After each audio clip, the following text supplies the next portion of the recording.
The agenda in front of you. I've got a motion moved by Councillor Lafferty, seconded by Councillor Morrow. The agenda of regular meeting RM10-2020.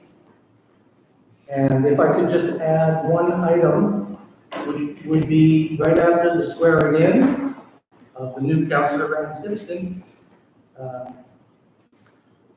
Sergeant Byron Donovan would like to read. Will be amended. Is there any other additions? All right. Then we'll say that the motion reads that council adopt the agenda of regular meeting RM10-2020 as amended. All in favor? Okay, and Councilor Bellefontaine? Yes. Okay. Could I add one thing to the agenda? Oh, sorry. I have a letter that I've got to read to you for the agenda. We can do it later if you like. Did you want to do it during your council matters and concerns, or did you want to make this? I'd just like to do it before. Okay, so under which category would you, which item number? I can do it, I don't care, I can do it right now if we like. Move on. Or you can do it after the swearing in process, and that's fine, we'll do the process. Okay, well then I'll put you right after Sergeant Donovan. Okay. Okay, so a letter to be read by Councillor Groves. Okay. Okay, so with that change, just ask for a show of hands again in favor of the agenda. I see 6 hands, and Councillor Bellefontaine, you're also in favor? Yes. Okay, that's 7. Motion's carried, the agenda is adopted, thank you. And now I'd ask Mr. Simpson to step forward, and I'd ask Sergeant Donovan to swear you in as new council.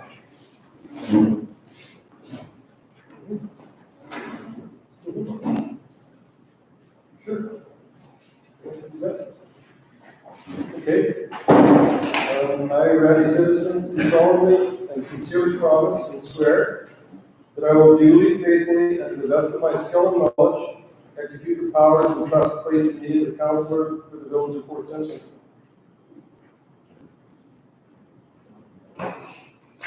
Declare before me at the village of Fort Simpson in the Northwest Territories, the 19th day of May, 2012. Sergeant Byron Donovan, Fort Simpson, RCMP. And sign there? Yeah. Really getting the winter, eh?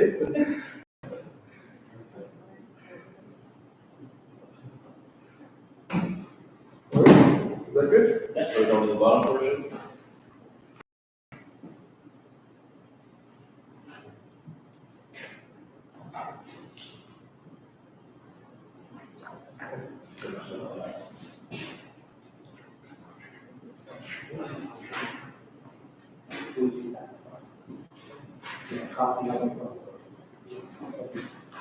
Okay, Councillor Simpson, if you'd like to take a seat over there.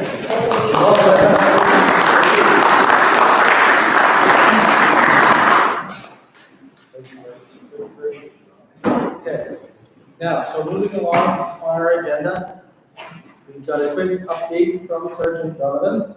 Would like to give us a brief going over there. Thanks again for chatting me in the last minute of the agenda. People have been on council before, probably heard this last year or the year before, and the other years have been on council. Each fiscal year, every community across Canada where the RCMP serve, we propose a plan, an action plan for what we would like to do in the community during that year. So last year we had the investigation of drug files, impaired driving files, community involvement. We were successful in all of those. So this year, one of the themes that we want to do is, so we use those tonight and you with LKFM as well, is talk about what we like to do for the upcoming year. And one of the things we look to do is reconciliation. Reconciliation can come in many forms. Something that we can focus on locally, the RCMP attachment here, would be what we're doing in the community. And one of the things I propose is restorative justice, sending the youth to the restorative justice program. And here the community has a really strong program with Robert Firth, who's the lead of course, of the LKFN office. Last year, I think we sent them 17 files, and the year before that, 19 files. From those 17 files, those matters for both adult and youth are kept out of the courts, the formal process of the courts. So someone doesn't, if they're successful in the end, they don't get a criminal record. And oftentimes the work being done is back into the community, and oftentimes the work's being done back towards the victim of whatever crime involved. As a organization for court system here locally, small as we are, excluding Yellowknife because they're a big city, we as a detachment send forward the most matters for restorative justice with lots of success in it. I'm a true believer in it, and I'm a true believer in it because the group here in town and everyone that's on the committee does a great job in support of that program. So that's one of the programs we'd like to continue doing, and send as many files as we can, both youth and adults, files for that. Another one I'd like to do, again, in the day and age we're living right now, COVID-19, is community involvement. And so usually you probably see us, our detachment members, at the youth nights here at the school. Every Friday, Saturday night, be involved in sports, coaching, playing. So we got to adjust sort of what's going on right now. One thing we are doing participating, you might see or participating yourself, is the parade for whatever celebration might be in the community. That's one thing we're doing now as we roll through this different phases, as the guidance allows us. We'll be community at schools, cadets, and whatnot. The other big focus is domestic violence education. So focusing on providing some education to both the offender and the victims and families of domestic violence.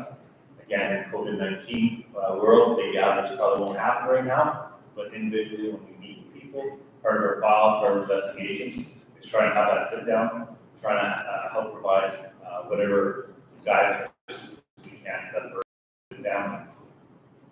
One of the other things we'd like to again add is impaired driving. So do a part of impaired driving where we're out there for well equipped with PPE equipment, from gloves, all the chemicals we need to cleanse ourselves afterwards. So COVID-19 doesn't mean we're not going to be enforcing criminal code of offenses, including impaired driving. We'll still do our job, we're still doing that. Just our appearance when we're dealing with people might appear different. So again, that's one of our priorities, both for the division, so the whole NWT, and also for us here in the community.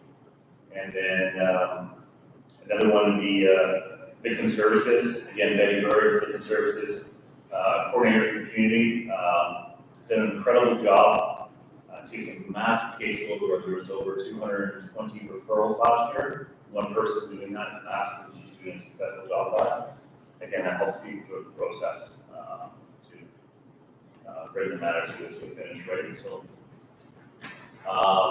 that's something I'd like to present. I will send a copy of our plan, of course, to your office so you guys can review it, put suggestions on there, or add any comments you think I can take now too. We might like to see us do in the community. So, I'll look forward to any questions or comments. Any comments or questions from any of the councilors? Okay, well, thank you very much, Sergeant Donovan, for giving us an engagement on the priorities as you see them, and certainly we'd be glad to review those and get any feedback as well. But I think you've got a good grip on what is needed here, and so thank you for coming down and letting us know. And if there's anything that pops up through the year, this is something you just add and work on, right? So something I forgot to mention about drugs, drug trafficking community, still a big issue, still a thing we're working on. So that's also on that. Thank you very much. Good job, Good job. All right. And now, under between 2 and 3, we've got a letter. Councillor Grove would like to be. I just have a letter to read to your council. This letter is to inform you that I am resigning my position as village councillor effective immediately. The NWT Community Government Accountability Framework defines the core responsibilities of municipal government in the NWT as providing good governance, providing comprehensive planning, practice sound financial management and administration, strive to ensure safe and healthy and vibrant communities. It is my opinion that this council has not upheld these principles, and this has led to my decision. I hope this and future councils will strive to make decisions openly and responsibly while living up to the principle of community government accountability in the NWT, signed by Kirby Road. So, good luck, Marie. Good luck, Lee. Welcome and good luck, Randy. Liza, good luck. Clayton, good luck. Moz, good luck. Kevin. So I've got copies of it all here for you guys who would like it. And at this point, I will leave and let you continue with the meeting.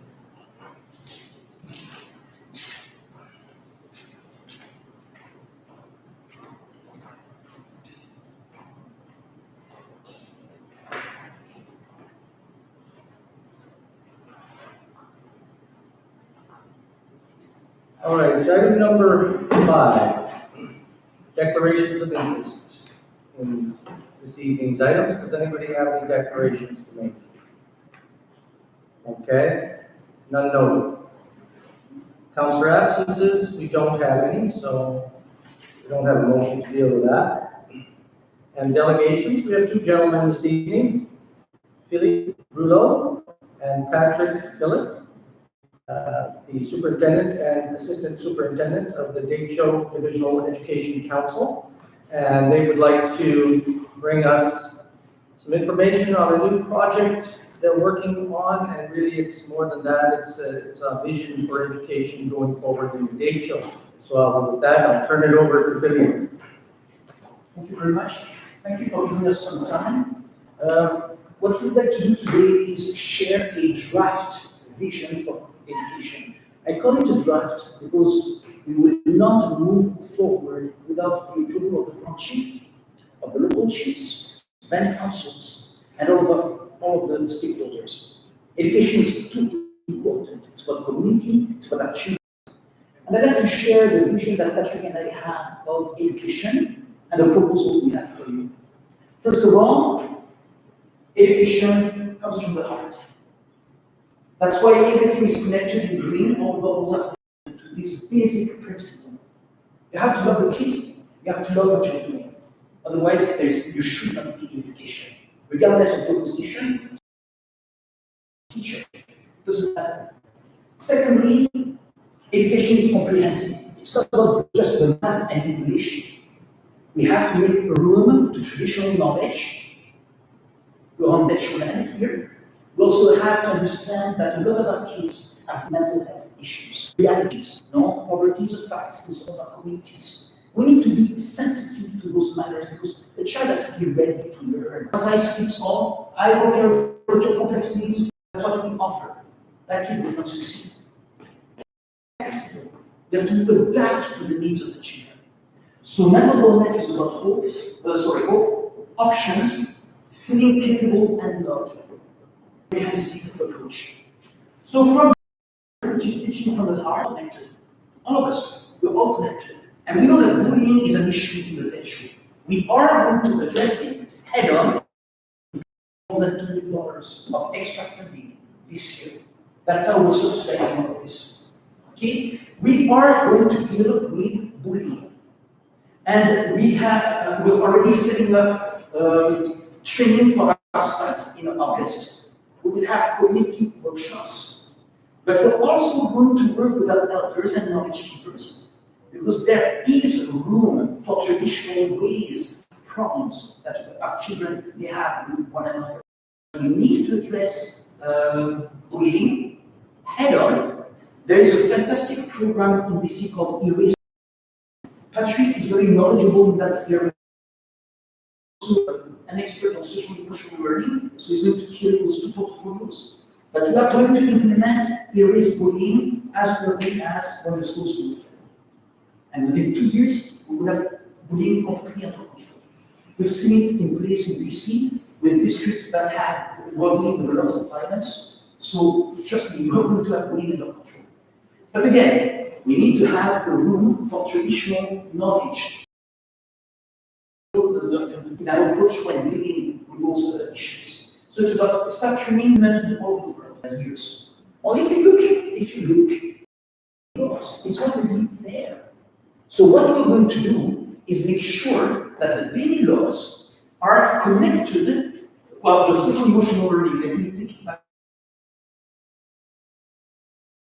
The grade levels, the daily laws. Everyone knows what the daily laws that are being taught in our school system, what they should. There are absolutely wonderful funny of the digital dailies. So it's not just about keeping our kids busy and healthy. We need to reach out to our communities and see, and I have some thoughts of the health, the well-being of families. Because everything is connected. If the family is not well, guess what? The kids will not be doing well at school. They will be stressed. So we need to have a comprehensive vision all together in this. But we need to seek advice from people like Chief Antoine, and all of those people can advise us on this. Healthy living, so what does it mean best for them? So that's why part of the funding it's already in place. We're just waiting for schools to reopen. Not just judo, but we need to start somewhere. And besides, it's not for our girls to learn how to defend themselves. Judo is also a sport where it's not really aggression, it's controlling the person. So it's a beautiful combat sport. We already have all over the world. She's coming in the lecture. And by the way, the teacher, 10 or 20 best females in the world. She competed worldwide. That judo, so that's the judo teacher. The choir teacher and music teacher will for everybody. Thinking of community building, learn in a choir, daily songs. Let me tell you why I think this is very important. And this is the educator speaking, and they speak different languages. You do not want a language to be learned just as, come, sit down, here's your 15 minutes of diligence. This is not the way we're going to get children to love the language. The Nijati is a beautiful language, but it must be associated with things that are exciting and fun for the kids. So that's why we obviously call and get permissions that we love our kids to learn the language as well in a more of a fun environment. So that's something we'll explore, talking to the right people. And finally, and that's the second thing I want to talk about with you today. We got the funding for some greenhouses. Not the cheap greenhouse with plexiglass, you're talking top-notch greenhouses built for the Arctic, where you can grow food for 6 or 7 months of the year. Now let's talk about food security in the desert. The people we're connecting with for funding agree with our vision. Our vision, but again, it's a draft vision. That's why we're here to talk about it with you tonight. The draft vision that we conceived is multi-phased over 3 or 4 years. But ultimately, the idea is to get at least one greenhouse in each community. So what will be there's a lot to gain. First of all, we can get our kids to do on the real hands-on activities. We have some children who are dealing with complex needs, who are not so interested in. That's one way where we can teach a lot, growing plants. And Juliette Setso was telling me this is perfect for the DNA law, the value of sharing what you have. I would love to see our kids grow flowers for elders, grow food, and put an emphasis on that very important DNA law. But there's a lot more to the greenhouses. If we play our cards well, and if we work together, you probably know that one priority of our government in UK is food security. So we are the first ones now who have a project to have greenhouses all over the nation. We could even envision to have a few greenhouses in Fort Simpsons and grow enough food to be independent. on what comes from outside. And there's more to it. It's not just growing food, but if we work together on a project, on this project, and if we were to seek support from our MLA, Minister Chief Thompson, who's enthused by that vision, by the way, he thinks it's really great. If he could support a request to write to government for funding so that we create jobs in our community here. We could envision 2-3 years from now, having 3-4 greenhouses, they come in all sorts of sizes, and have a little industry in Fort Simpsons. Why not be ambitious? Why not try to create jobs here? And at the same time, be able to provide food for nothing to our elders and big families in need. And at the same time, we will be teaching, those are the real courses in education, horticulture, CS courses. So it's real, you're teaching something that might actually encourage our kids to stay in schools. For some of them, or math, English, okay, I'll do it if I have to, but they're not excited necessarily. So we have to make education as exciting as we can. So that's what I'm here to present today. Horticulture would, I think, help us with better food security, training for our kids, training for our communities, especially if we can work together on a vision. I'm not interested in the greenhouses. I don't need to own them. We are getting the funding to get something for our communities. But so we've got one coming in Fort Simpsons, if you agree, if you want it, it's yours. Or else I go to another community. But we already have the funding in place for 2 greenhouses, one being in Fort Simpsons, one somewhere else. So this is the beginning of a conversation here. It's the beginning. But if you want that greenhouse, you'll need to let me know. I don't mind giving it to the community. I don't mind giving it to a community organization, community gardens, whatever. All I want is for our children to have the opportunity to work in the greenhouse. That's all. But as I said, it can be a bigger vision where we work together to try to get something for the children. So, just food for thoughts. I would appreciate if you could reflect on it in the next few weeks and let us know if you would be interested to be part of that project, if you think it's valid for our community, and if I have your approval, if I have the approval of the Bank Council and our chief, then we're ready to go. And as Philippe says, we can ground this in culture as well. Not only the sharing and growing of food together, but the prepping of food and eating together and so on, and maybe even growing traditional plants. So again, embedding this idea within culture. So we look forward to your feedback, as Philippe says, and certainly hoping to work with you all as partners. So we're going to leave this here, and I've got some information on the greenhouses we are getting. The first 2 greenhouses will be 33 feet. The door is 33 feet, so that would be. Yeah. Any question?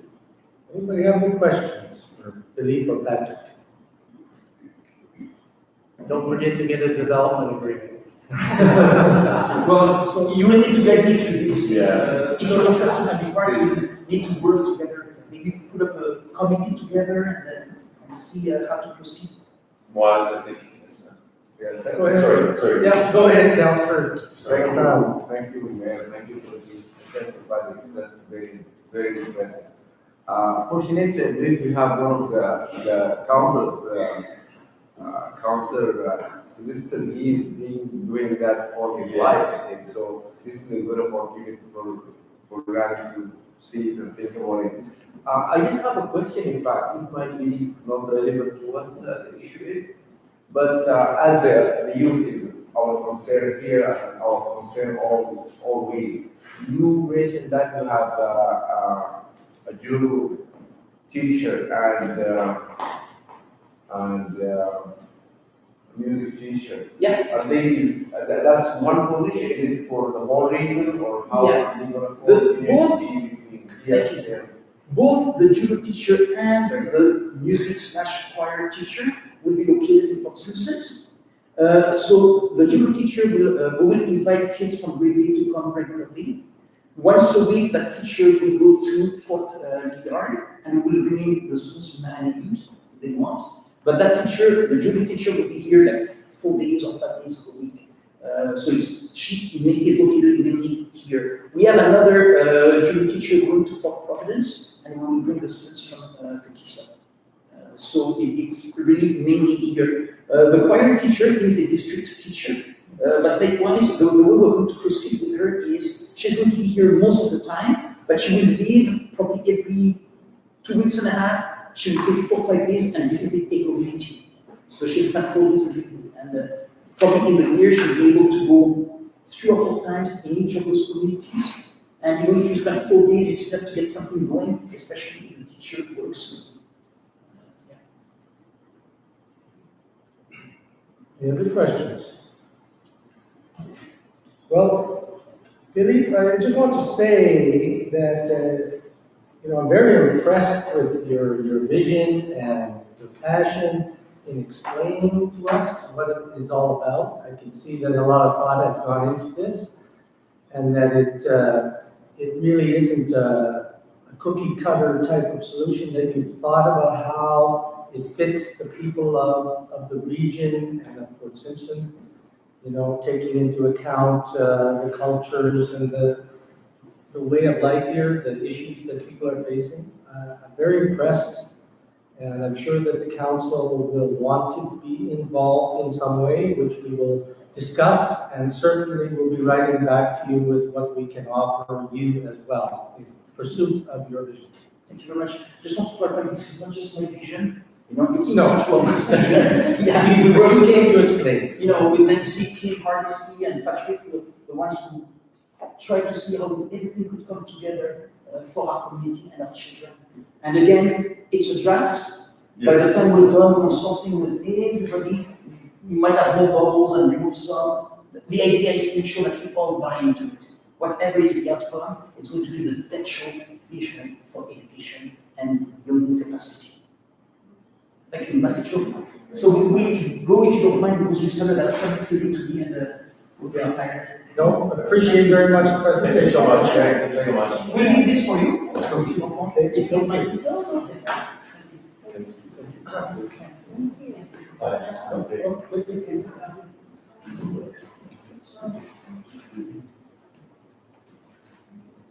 All right, on your agenda, item 8, adoption of minutes. We don't have any minutes to adopt this evening. And under 9, reports, mayor reports, well, we continue to hold our weekly emergency operations center meetings on Tuesdays. We just had one again, so that's 2 since the last meeting. Interest seems to be waning a little bit, I guess, as the idea of the crisis kind of goes away, and now it's more, perhaps starting to think about how we get back to normal. But the village hosts the meeting, and we try to share information between our agencies. That continues and will continue as long as there's an active state of emergency in place in the territory. We also do discuss, or we have brought up some issues which you might see later on in the meeting here, plan in general. And with that, I'll turn it over to the SAO to give his report. Thank you, Mr. Mayor. Welcome, Council Citizen. Some of you were on the call this afternoon. We had some discussion about the village path forward with respect to facilities, employees. So I'll just outline that again for council. So with the announcement and the formalization of phase 1 Friday, emerging wisely, we did have a full staff meeting on Friday afternoon, and we're moving to bring back all staff to full complement as of next Monday. So we'll be providing them with PPE. They're all doing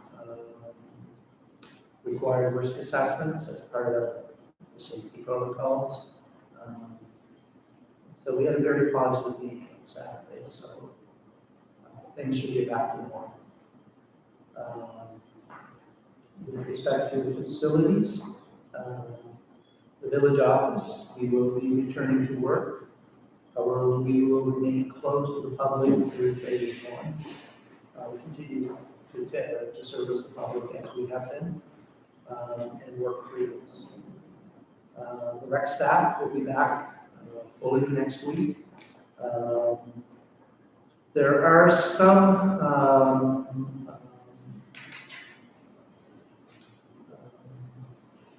abilities for them to allow some usage in the facilities, but they have to be very restricted. So I'll use the fitness center as an example. Through phase one, the only use of the fitness center can be through a trainer-client kind of scenario where it's a one-on-one or a trainer with a family up to 5 people. So that would be what we could provide for through phase one. I don't know if we have that specific scenario here in Fort Simpson, so we may not have to,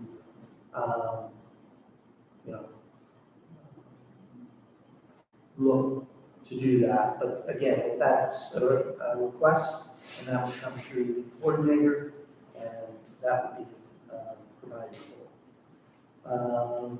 The pool will not be open for phase one. Some indoor activities, skateboard parks, ball fields, playground, I'll speak to playgrounds in there.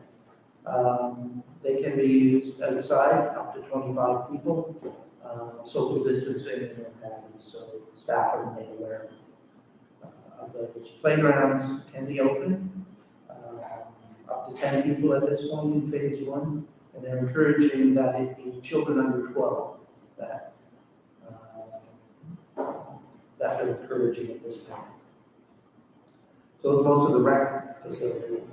Landfill will resume regular hours as of next Tuesday. We're always closed on Monday anyway, so we'll go back to those regular hours. The water and sewer plant, they basically, those facilities have been operating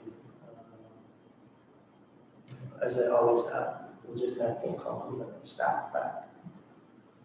Right now, the libraries are remaining closed through phase one. We'll have staff back on Monday to implement some new programs or some opportunities for books to come and go. But we won't look to be open to the public until phase two. That is similar to the VIC.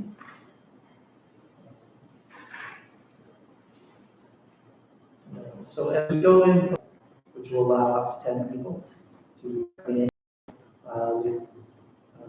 if we sort of do some acquiring of some barriers, some plastic barriers, and some tape, things like that. So that's our look for the end of June, first part of July. With respect to the recreation facilities, gymnasium and fitness center can open for people at each location. We don't think we're going to reach those levels at the fitness center or that, but with all of the cooping up over the last number of months, maybe a lot more people wanted to get out and be active. So we'll look to that. The pool, we can set the pool to open for lifeguard certification only in phase one. So that will be, let's assume that there's a good short time frame between phase two and phase three. That will allow us to be ready for a pool to open, which it will be able to do in phase three. So we'll be moving that way. Parks, playgrounds, things of that nature. Again, limited numbers. Library, we expect to be opening to small groups in the beginning of phase two, 5 or 10 at a time. At this point, library, GNWT libraries are recommending that computers and washrooms would be off limits for users.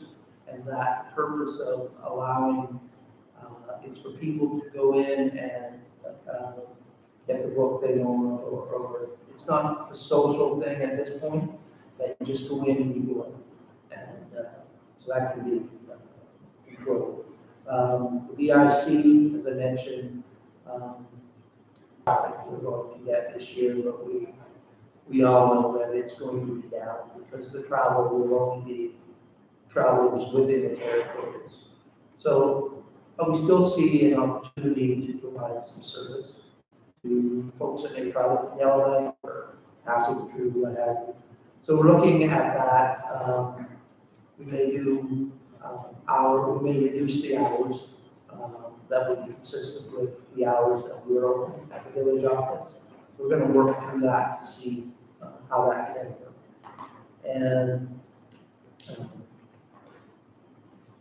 then we get to phase 3, which what we know is phase 3 will not be announced until after the second wave of the virus has come and gone.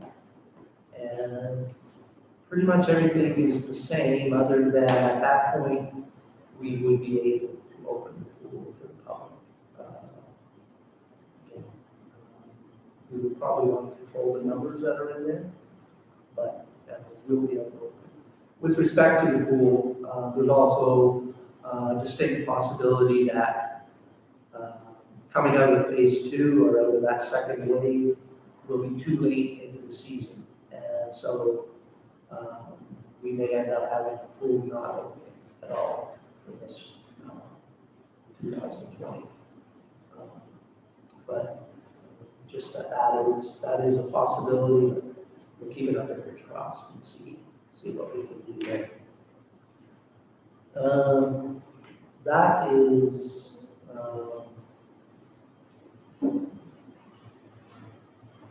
the way we're going to move our path forward with our operations. Getting to another topic, and I guess something for Council Jamal, council meetings. Right now in phase 1, we were able to do what they call indoor private meetings that can be up to 10 people. That will ramp up to 25 people in phase 2. So I guess maybe something to think about over the next week or two is, do you want to start meeting face to face with the 10 limit, or wait through till phase 2 starts and then have it a little better? With the distancing guidelines, I think over the short-term period, this will be our meeting place.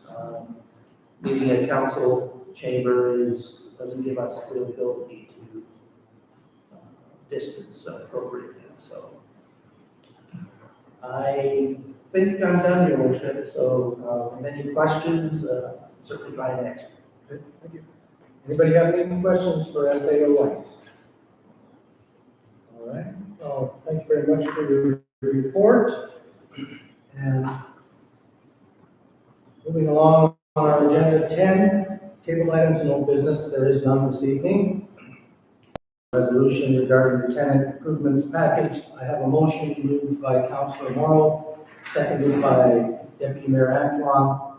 The council of expenditure of $439,236 as outlined in the supplemental agreement dated February 28, 2020, which provides for the tenant improvements for the village of Port Simpson as a tenant of the new office complex. Now, especially for the new councillor, what that is it dates back a few years, and the village worked with a consultant on behalf of NOAA and in helping to design the space that we needed on the lower half of the new office complex. And this $439,236 represents the cost of undertaking those design changes in the bottom half of the building office setup, the chamber office, council chambers, the public part where we hold our meetings, the storage spaces within that office space as well, the secure storage and fireproof storage, things like that. So this was an expected expenditure. We didn't know the exact amount until the contract was actually signed with the builder, and that occurred fairly recently. And so now, basically, we're looking at passing this resolution in order that we can commit the funds to undertake those improvements. Open the floor. Any questions? Anybody? Yes. I think I'm in conflict with this selection, that's all. Okay. We'll cross it out. Anybody want to second that? We do need the seconder. For this motion to authorize the expenditure of $439,236. Okay. Councillor Hassan and Deputy Mayor Antoine, excuses yourself from this. Perhaps on a bias, not so much actual conflict of interest. So does that mean I have to? Yeah. We don't give them those small things. I personally don't think you're in conflict, but that's up to you. From the way you describe it, I don't see the money interest in this kind of decision relating to, So I am on the board. No. but you are on the board, and that's fairly close, so it's definitely some sort of a bias, right? You want to see the project ahead, and so, yeah, I accept that, yeah, certainly if you do not feel comfortable, you don't have to participate in the vote. Okay. Okay, Do I abstain or do I just withdraw just withdraw, for this? yeah. Okay. Any other discussion or comments on this motion? All right, we'll have another motion after this, which basically shows how in our capital plan we'll allocate funds to cover this cost. If that would be the next question, where do we get the money? If that's planned. All right, well, all those in favor then, if I don't see any more questions, in favor of spending $439,236 on the new office complex tenant improvements. Show of hands in favor. 1, 2, 3, 4. Councilor Bellefontaine? I'm in favor as well. Okay, that would be 5. Against? Abstain? 1. Okay. So that motion is carried.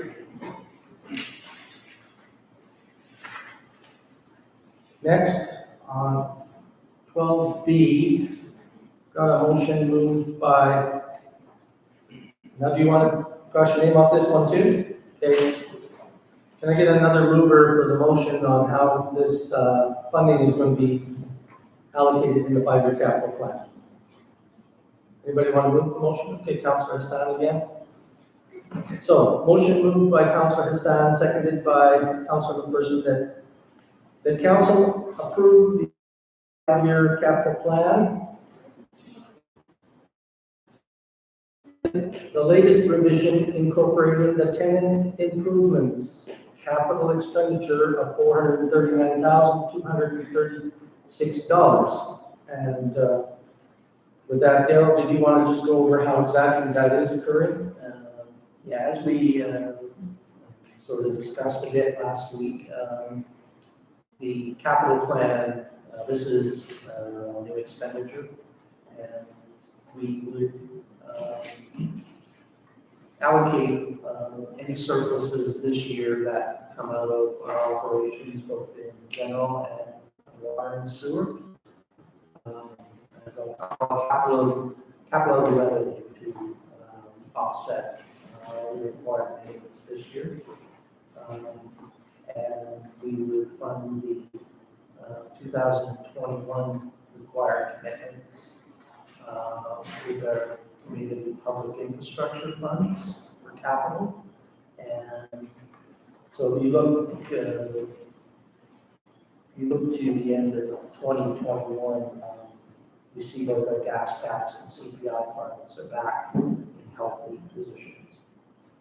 And just, seeing how I said in the motion, I'd like to question I should not, I don't think I should, second that motion because you see me money, the budget. Maybe I was not. Okay. Because I don't feel comfortable with that. Okay, It's somebody else to say. so can I have another seconder? Okay, I'll second. okay, well, I got tomorrow there first, so looking down. Okay, so yeah, the motion would now be moved by Councilor Hassan, seconded by Councilor Morrow. Same motion. And now with the description of where the money is coming from, does anybody else have any questions? Okay, all those in favor? 1, 2, 3, 4. Councilor Bellefontaine, are you going to be voting in favor? I am thinking, yes. So that's 5 in favor. Is that right? 1, 2, 3, 4, 5. Show me your hands for in favor again. 4, 5. Right. Against? Who's against it? Who's abstaining? Okay. Motion's carried.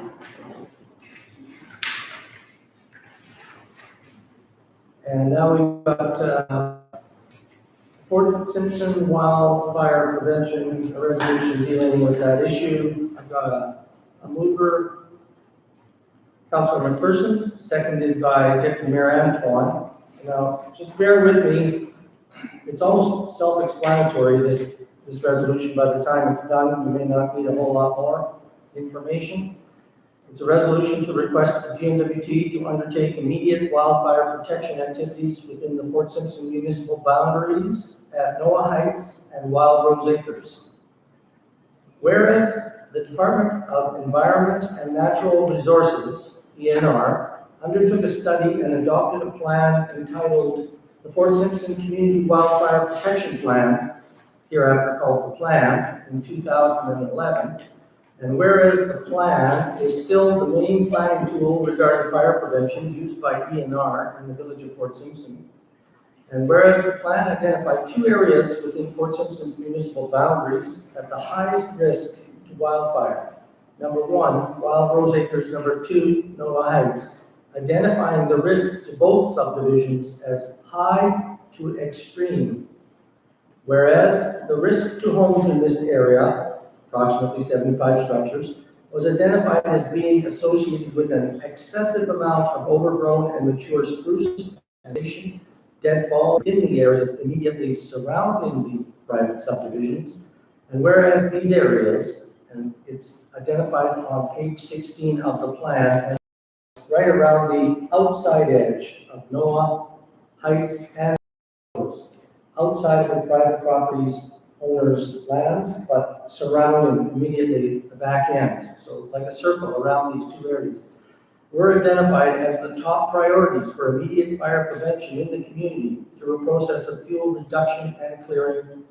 And whereas these areas identified as zones 2 and 3 on page 16 of the plan belong to the Commissioner of the Northwest Territories.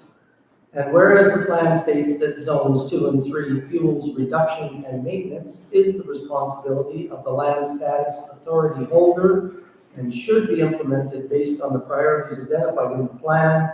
And whereas the Department of ENR at some point since adopting the plan did begin fire starting of zones 2 and 3, thereby recognizing the GNWT's responsibility as the landowner, but only partially cleared these wildfire buffer zones, leaving considerable deadfall, wood piles, and mature forestation. Therefore, be it resolved that the GNWT make the completion of fire smarting the areas around Wild Rose Acres and Noah Heights a top safety priority, And resolved that the GNWT work with all affected stakeholders to identify the best and quickest way to fire smart the surrounding areas identified in the plan, zones 2 and 3. And resolved that the GNWT take responsibility for ensuring that they fire smart zones 2 and 3 using whatever financial resources, assets, and methods they have at their disposal. And with that, I'll open it to the floor if anybody has any questions or comments. So yeah, just to be clear, it's basically a circle around the private lands owned in Wild Rose and Nova Heights, probably a buffer area of what it looks like on the map, maybe a couple hundred feet. Anybody that's ever looked around that area would see there's quite a lot of tall pine, a lot of shrubbery debris in there. Yes, Councilor Morrow? Would Larry Campbell be from Wild Rose? Pardon me? Larry Campbell's property across the highway from Wild Rose, is that still considered part of Wild Rose? No, it isn't. No, not according to this plan. It wouldn't be, because it's a new area. I don't think it was even in place when this plan came up first. And the reason why this resolution really is targeted at those two areas, they were the only two areas identified in 2011 as being of the very highest risk category, highest being extreme, and those were the only two that hit that category. There were other areas within the municipal boundaries that they were looking at, but those two were the highest. And they did talk about the fire buffer, the fire line, which if you just drove past Wild Rose, there's that cut line that they made basically down to, I guess, overlooking 4 Mile. They have done some work in that area. That was another one of the extreme rated fire risk areas that they wanted to get to. But the other two, they've sort of neglected. And so this is to push the GNWT to take care of an issue that they identified almost 10 years ago. That's what this is. And then, yes, Deputy Mayor? Is there, I know you're repeating it, I'm sorry, but is there a timeline for this? Basically immediately. Is that what it says in the resolution? We talked about it in terms of make it a top safety priority. The best and quickest way to fire smart, and use whatever resources they have at their disposal. Well, I can add the words to immediately.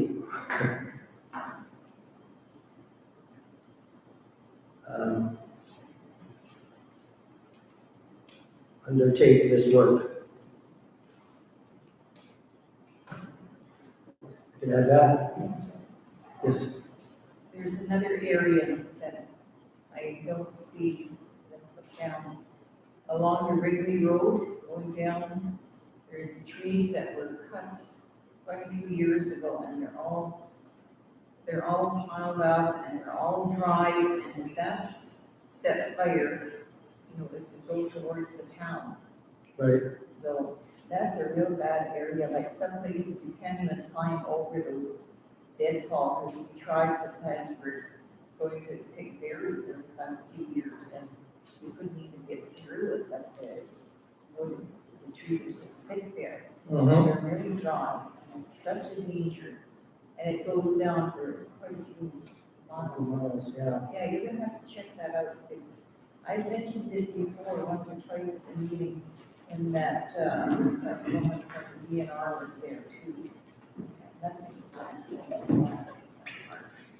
Should we add something along the lines of resolve that the GNWT update You better check that out. the community wildfire protection plan to add things that have occurred in the last 10 years? And or other areas that concern. Yeah. Have you seen that, Sabine, when you drive down the road, the Ridley Road? Mhm. It's all alongside there, because the trees oh, hell, and do that. And nobody's ever bothered to, to pick them up, and usually they pile them in a big pile and burn them like they do along the highways, but there we just left them. We've forgotten about them, but I haven't. Finding.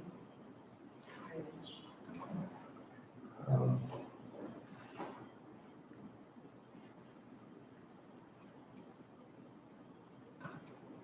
Might be,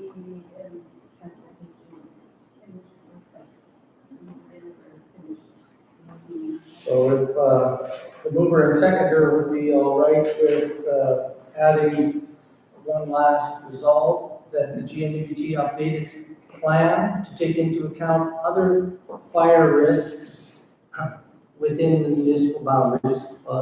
It basically is that anyway, it's Fort Simpson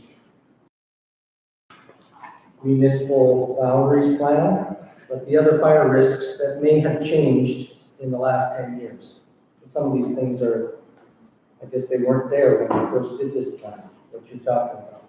But certainly something that needs to be done.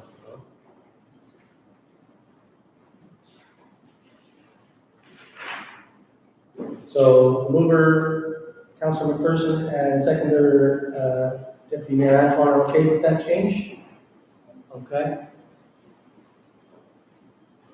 All right then, show of hands, everybody that's in favor, unless there's more comments. Anybody want to say anything else? Okay. Those in favor, please lift your hands. 1, 2, 3, 4, 5, 6. And Councilor Belfontaine? That's 7 in favor, none against. Okay, motion is carried. We moving forward with that. All right, 13 bylaws. We don't have any bylaws this evening. Correspondence and information. None received, none to review this evening. Council matters and concerns, and this is the time where everybody gets a chance to just give a little bit of feedback on what their concerns are, and we'll start perhaps with Councillor Hassan. Thank you. Thank you, Mr. Wali. Welcome, Randy, to this council, and hopefully we'll be re-elected to this chamber. I would like to honestly to think about what the superintendent of the education presentation. I believe we should really think about the program and the project which he brought up here today, and we should see a possibility of how we can have that greenhouse somewhere else in the community here. That's one of the issues. My second comment is, I've been talking to the representative of Artificial Alliances, Derek Rasmus, and he mentioned to me, although we had a long discussion, he mentioned that there are some programs which the village can get use of this. I don't know if it's federal or territorial. One of them is energy efficient boilers, which can, with the rebate, it's a rebate program. And those boilers, I believe we have some departments we can get use of these programs. Plus, they have another one which is the homeowners wood stove. They were looking for a partner. I don't know if they are following the LKFN or any other organization, so they need a partner organization to get into a partnership with them, so they can have that program in the community. And I don't know, it's called efficient, floor efficient, energy efficient home stove, like this, or wood stove. My last comment is, honestly, we went through a lot in these few months, and one of the things we just got off the flood emergency. And I mentioned this at the agency meeting, and it's honestly, I would like really to have the council to thank whoever was working on that group, or whoever was working from the back superintendent, fine grade, to the SAO, the wide mayor and the council and all of the areas group, our department, the public health, the public work and or the public work department and the recreation department and everyone who was really looking, watching and monitoring the level of the water in this region or in this area. So they were really working hard and I don't want to forget also the fire department and the chief fire marshal and everyone in this community. Honestly, we went through rough time.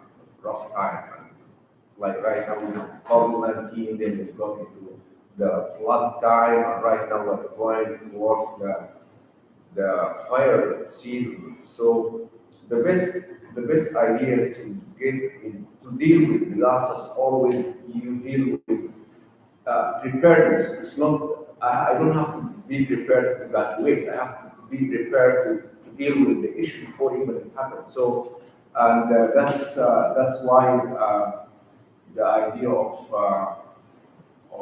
going back and check the ENR report on the wildfire hazardous areas so we can deal with them before we get to that fire, before we start thinking about evacuation, before we think about other response or response to this management. So that's these are the two things or the few things which I remember. And other than that, another last item which I would like to ask about, and I would like to see that next time. What happened? What happened in regards to Mr. Mark Gallagher's issue, which has been coming to this council for like 3-4 years? I would like to this council or the administration to solve that problem so we can move on. Thank you. Thank you, Councillor Hassan. Councillor Morrow, any council issues or concerns? Congratulations, Councillor. No.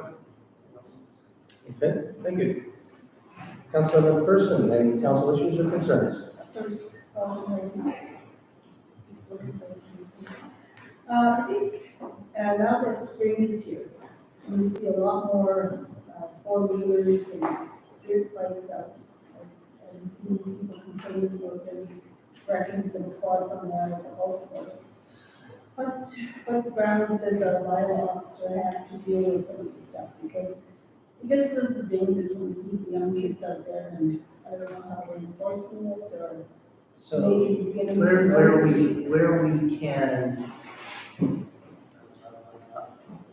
identify who those riders may be, we can provide information to the RCMP to follow Or up. even just putting rules and start letting them know that they are being watched because they are, because it's scary. I hate to see someone get killed. That's it. Okay, thank you, Councillor McPherson. Councillor Simpson, do you have any issues or concerns? Just let me say thank you for accepting me in this group and looking forward to learning the job and finding out. It's sometimes easy to be isolated. I feel like I'm living out in the bush sometimes, and I like it that way. Don't get me wrong, but sometimes you hear about things way after they happen. Like not a week or two later, you hear about them months after the fact. And so I'm looking forward to at least having a connection to the community where I'm meeting people face to face and seeing other people involved in the community.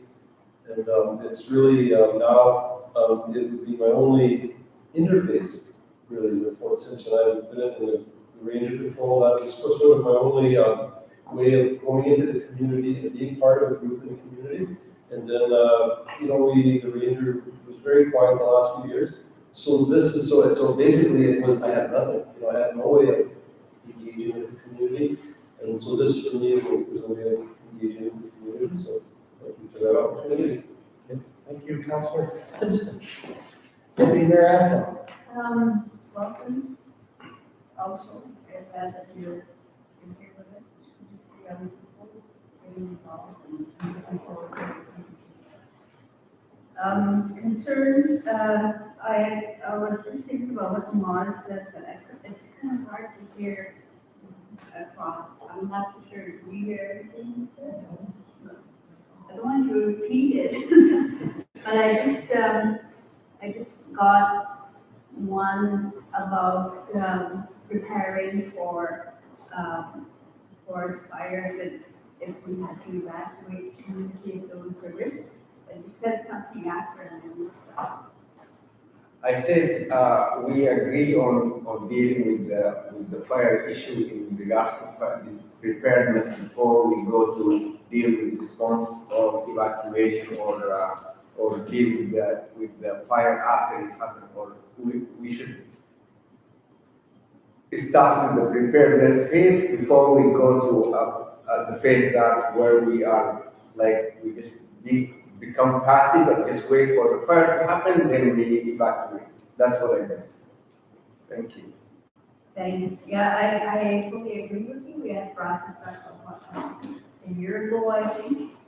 And I guess it's not a concern, but a question for operations that I know through the interagencies, this was brought up, we had a little bit of discussion. And we invited the appropriate departments to debrief us on what they're going to do. So today at the interagency meeting, there was an emergency management subcommittee. So do we have a subcommittee? Not yet. Go ahead. So through our discussions the last couple of weeks at the interagency, and with the flood getting close this year, while we have a good plan, there needs to be some more detail in how we, so when we do evacuate, how does that all work? And so we want to work with people that are knowledgeable in those areas, and start looking at those questions. So that's where we are wanting to go very soon, as early as next week. We'd like to start that process and work through that and bring drafts back to council to look at and see if we're going in the right direction. Evacuations for a flood look differently than maybe evacuations would for a wildfire. And so we have to work with those stakeholders like ENR to provide a lot of assistance for us as we work through the times that those risks and those fires become more prevalent. So I would say the council, we will keep you apprised as we go through this, and look for your input. Yeah, we'll have representation from appropriate agencies, but we don't want to get the committee too big, because then we become to do some of what we're hoping. So we'll keep in touch with everyone and we'll keep your feedback. Thank you, that's all I have. Okay, thank you, Deputy Mayor and Councillor Lafferty. Any issues or concerns? Yeah, I've got one big issue of the councillor that just put in his resignation letter tonight, that I just wondered if you were able to discuss it now, the concern, or if they Go ahead. What do you want to say about that? Well, I think he's wrong in the letter that he wrote, that he's trying to say that we're incompetent, that we're not running the village the way we should be. And I found oftentimes when we were putting things in place, like he was always in a rush to run, put his own motions in, and, very impatient. And like sitting on the council, you've got to be pretty patient, because if you're gonna do something, it usually takes a few meetings. It doesn't happen just right now. And And I think he's got a lot of, his thoughts about, about the council.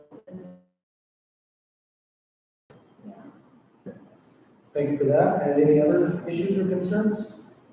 No, not right now, Okay. just, want this cold to go away and that's it. And we have any solutions. Thank you, Councillor Lafferty. And I certainly do welcome Councillor Siviston to our group, and very happy that you're here. I look forward to working with you and along with the rest of the council. Certainly, the issue of how we work together is important. I think that when you come to the council, it's important that you do bring your ideas and that they don't have to be the same as everybody else's. It's really the uniqueness and the diversity of opinion that creates a stronger council and a stronger community in the end. The only thing that we try to do with this council is when we do collectively come together to make a decision, we stick together on that decision. And it's okay to disagree, you agree to disagree. And people, when we meet like this, it is important that we follow rules, that we follow processes. We're here representing the community. We may have our own individual thoughts, and we always have to step back a little bit sometimes and think, well, what is really our purpose in being here?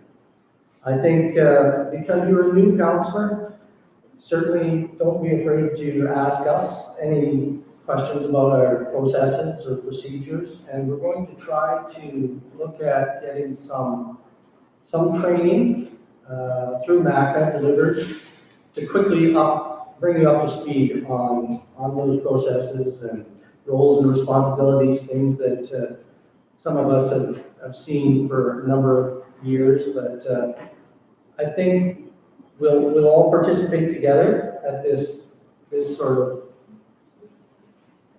speeding up of the information for you, a condensed version, let's say, of the training over things like council procedures, roles and responsibilities, conflict of interest guidelines, things like that, just so that you've got the raw information and you've heard it from councillors and from the MACA department, who are kind of the authority on this and helps to guide our deliberations. So with that said, I wish the councillor Grote the best. And I think that we might look at that letter and say we disagree with it. The councillor did contribute as best as he could, and for his own reasons, I guess he decided to leave. So, but we wish him no ill will, and certainly appreciate the fact that he did make contributions over the 2 years, almost 2 years that he was on council. All right. Any last thoughts? All right, I've got a motion moved by Councillor McPherson, seconded by Deputy Mayor Antoine, that council adjourn regular meeting RM10-2020 at 8:26 p.m. All in favor? Show of hands. I've got 6, and Councillor Bellefontaine? Okay, that's 7-4, none against. Motion is carried, and the meeting is adjourned. Thank you very much, everybody.